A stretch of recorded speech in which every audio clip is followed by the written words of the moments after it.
Hoje vamos dar um pouquinho sobre Machado de Assis. Sua obra enquadra-se em duas fases, porém hoje estudaremos apenas a segunda, a fase realista, que é quando Machado de Assis abre espaço para as questões psicológicas dos personagens. É a fase em que o autor retrata muito bem as características do realismo literário. Machado de Assis faz uma análise profunda e realista do ser humano, destacando suas vontades, necessidades, defeitos e qualidades. Algumas características da obra machadiana. Primeiro, os personagens burgueses dominantes. Segundo, o processo narrativo, em que há poucas ações, poucos fatos. Terceiro, pessimismo, onde mostra a hipocrisia e a imperfeição da humanidade. Quarto, a linguagem, por meio de frases curtas, incisivas, recheadas de humor e reflexões irônicas. Quinto, o perfil feminino, de mulheres fortes, racionais, dissimuladas, astuciosas e principalmente adúlteras. Primeiro estudaremos o conto Pai contra Mãe, publicado em antologia de contos intitulada Relíquias da Casa Velha, em 1906. Apresenta foco narrativo em terceira pessoa, sendo que o narrador representa a classe dominante, branca, escravocrata, mostrando-se cruel e irônico, como demonstra a seguinte passagem.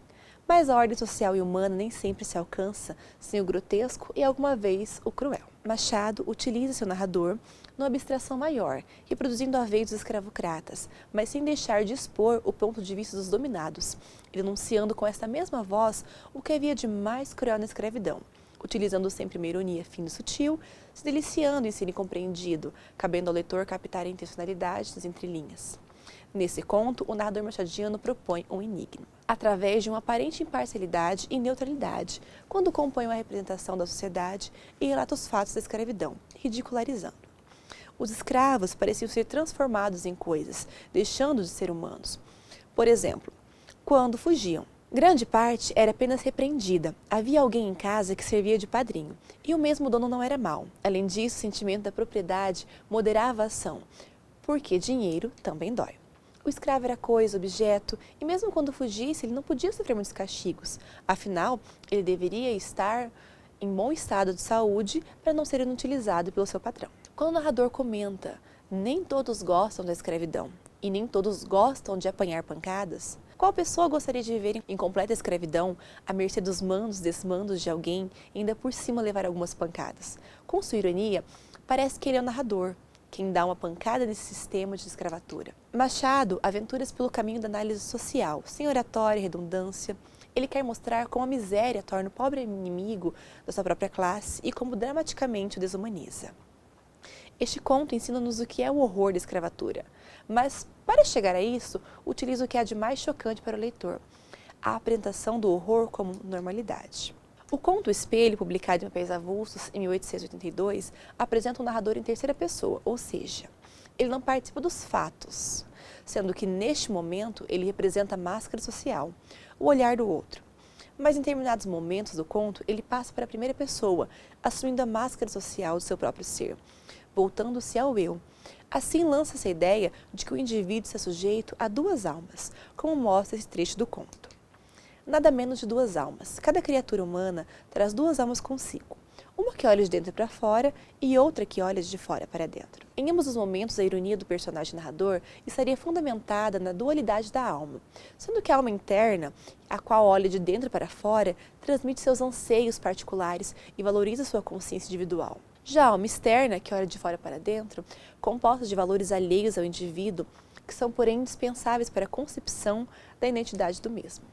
Em O Espelho, Machado de Assis trata da alma humana e também da alma nacional do Brasil, decorrente dos anos de 1870, em que a descrição do espelho traça um paralelo entre as almas de Jacobina e do Brasil. No momento em que o protagonista precisava de sua farda de alferes para compor sua imagem e, ao mesmo tempo, para não se sentir sozinho, a alma do povo brasileiro é representada pelo personagem fardado, como o espelho da monarquia, como a velha moldura coberta de madrepérolas que o tempo corroeu. Assim como os outros contos, o espelho evidencia que muitas vezes as práticas sociais mais recorrentes são produto da fraude, que é exercido pelo poder para que possa se instalar e se perpetuar. A simbologia do conto nos aponta que em nosso meio A alma externa, que é ligada ao status e ao prestígio social, é muito mais importante que a alma interna, representada pela nossa personalidade, de modo que sem essa máscara praticamente não convivemos em sociedade. No decorrer de todo o conto, pesa sobre o protagonista o prestígio social, do cargo de alferes da Guarda Nacional, do qual Jacobina se utiliza do momento em que se encontra sozinho na fazenda da tia Marcolina, para poder se reconhecer como indivíduo diante da sociedade. Essa experiência é de tal forma marcante no indivíduo que o protagonista, após alguns dias nessa situação, o personagem sai mais seguro de si, de forma a também se reconhecer como alferes, e com isso, as consciências individual e coletiva de Jacobina se tornam uma só.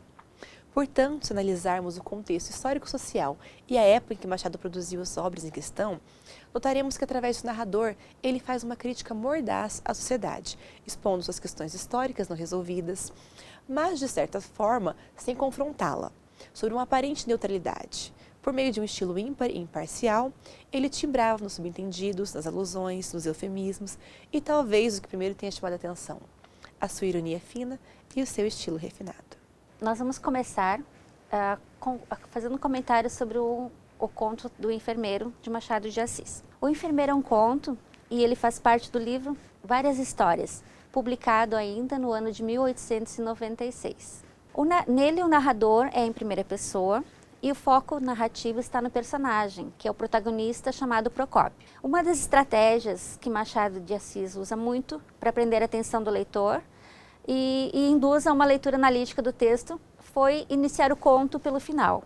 Narrado por Procópio, que era um homem bom, assíduo leitor da Bíblia, é uma espécie de seminarista, que resolveu contar sua história com o coronel no final de sua vida.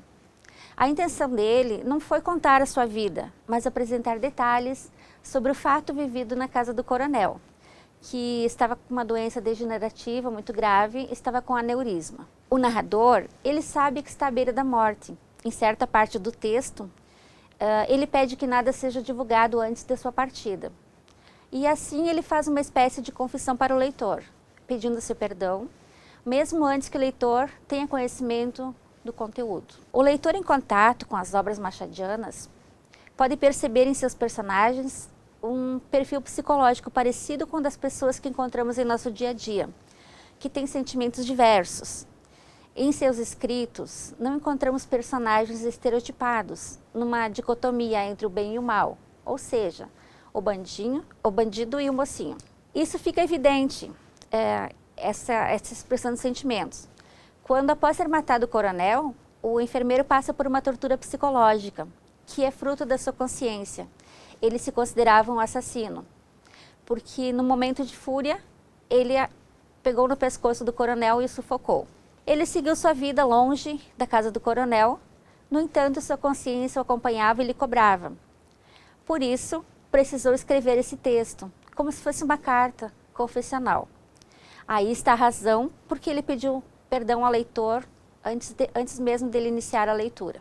Passaremos agora para o caso da vara, também um conto de Machado de Assis. O caso da vara é um dos contos mais famosos de Machado de Assis. Foi publicado inicialmente na Gazeta de Notícias, no ano de 1891, e publicado também no livro Páginas Recolhidas. O conto fala sobre a história de Damião, um fugitivo do seminário, que tem uma difícil escolha a fazer. Nesse conto, o Machado trabalha com personagens que têm tipos psicológicos reais, que são testadas em situações limites e colocados à prova onde tem que tomar decisões. Muitas vezes essas decisões são egocêntricas, como no conto O Caso da Vara, em que o protagonista, para atingir seu objetivo e se livrar definitivamente do seminário, envolve 3 pessoas em sua trama, uma exercendo o poder sobre a outra, todas em seu benefício. Assim como em outros contos, Machado apresenta o narrador como integrante de uma classe dominante. A imagem que o negro tem nessa obra, O Conto da Vara, O Caso da Vara, é de um negro frágil, dependente, submisso. O conto foi escrito após a abolição da escravidão, porém ainda era comum encontrar senhores da época que resistiam à abolição e por isso guardavam os pensamentos preconceituosos e racistas da época. No final do conto, o autor usa sua ironia para fazer uma crítica contra a escravidão da época. Porém, essa crítica perpetua até hoje e nos faz refletir se todas as pessoas são cruéis e interesseiras como Damião, justamente como ocorre nos dias atuais, em que as pessoas perpetuam suas mentalidades racistas, sexistas, sempre entregando a vara e matando a pobre Lucrécia.